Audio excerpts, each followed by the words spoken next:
Hello everyone, আমি লক্ষ্মী। তোমরা সবাই কেমন আছো? আশা করি সকলেই ভালো আছো। আমিও ভীষণ ভালো আছি। আমার হাতে তোমরা সবাই তো দেখতে পাচ্ছ একটা সুন্দর চকলেট কেক। আর এটা কিন্তু পুরো সম্পূর্ণ নিরামিষভাবে আমি বানিয়েছি। আর কি ভাবছো সামনেই বড়দিন, বাড়ি থেকে কেক আনতে হবে? একদমই না। আজকের রেসিপিটা যদি তোমরা দেখে থাকো, অবশ্যই বাড়িতে এরকম সুন্দর কেক তোমরা নিজেরাই তৈরি করে নিতে পারে। তাহলে চলে যাই বন্ধুরা, ডিম ছাড়া এরকম নিরামিষ কেক কীভাবে বানাতে পারি। স্কিপ না করে ভিডিওটা দেখতে থাকো, আশা করি সকলেরই ভালো লাগবে। দেখো এরকম একটা মিক্সার জার নিয়েছি। এরকম মিক্সার জার তো আমাদের প্রত্যেকের বাড়িতেই আছে। আর একটা আমি বাটি নিয়েছি, ওই বাটির মাপ করেই কিন্তু আমি সমস্ত পুরো কেকটাই করবো। মাপটা যদি ঠিক রাখা যায় কেকটা কিন্তু খুবই সুন্দর হবে। দেখো ওই বাটির মাপ করে আমি প্রথমে এক বাটি চিনি দিয়েছি।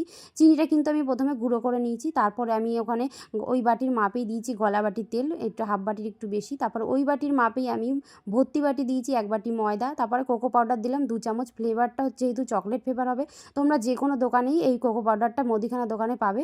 তারপরে ওই বাটির মাপ করে আমি নর্মাল টেম্পারেচারে দিয়েছি এক বাটি দুধ, লিকুইড দুধ। তারপরে আমি ভালো করে মিক্সারে ঘুরিয়ে নিয়ে আবারও কিন্তু ওপর থেকে দিয়ে দিলাম 1 চামচ হচ্ছে বেকিং পাউডার। আর এখানে 3 ভাগের 1 ভাগ দিলাম হচ্ছে বেকিং সোডা। 1 চামচ দিলাম হচ্ছে ভিনিগার। আর ওপর থেকে 1 চামচ দিলাম ভ্যানিলা এসেন্স। ব্যাস, আবারও কিন্তু ভালো করে আমি মিক্সার জারের মধ্যে এটা ঘুরিয়ে নিলাম।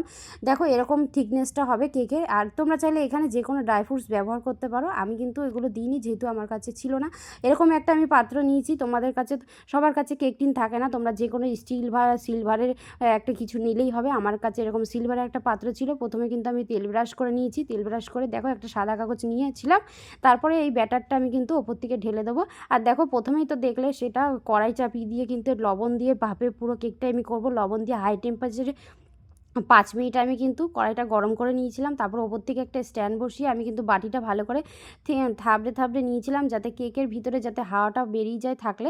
তারপরে আমি বসিয়ে দিয়েছিলাম 10 মিনিট মতো কিন্তু আমি লো আঁচে রেখে ঢাকনাটা তুলে দিলাম। দেখো কেকটা কিন্তু কতটা পরিমাণ ফুলে গেছে। আমি কিন্তু বাটিটার হাফ বাটি পরিমাণ কেকটা দিয়েছিলাম। এটা আরও পরিমাণে ফুলবে। আর ওপর থেকে আমি কিছু সৌন্দর্যের জন্য ড্রাই ফ্রুটস ব্যবহার করলাম। তোমরা চাইলে এটা নাও দিতে পারো, এটা পুরোপুরি অপশনাল। তারপরে তার 10 মিনিট পর আমিও কেকটা তুলে দেখলাম, একটা টুথপিক নিয়ে দেখবো এবার হয়েছে নাকি। দেখলাম না, পুরো সুন্দরভাবেই কেকটা হয়ে গেছে, কাঠিটা একদমই জড়িয়ে আসেনি। তারপরে কিন্তু 10 মিনিট মতো আমি ঢাকনা চাপা দিয়েই রেখে দিয়েছিলাম। ঠান্ডা হওয়ার পর কেকটা কিন্তু নামাতে হবে।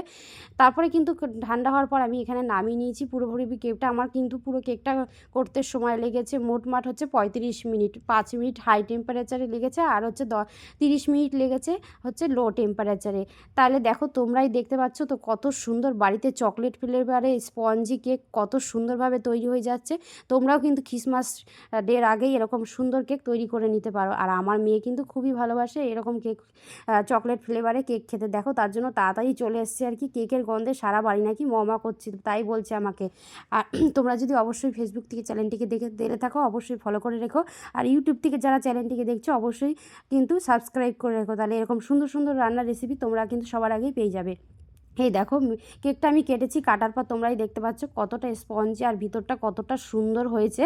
আর ডিম ছাড়া নিরামিষভাবে এরকম কেক তো সবারই ভালো লাগবে।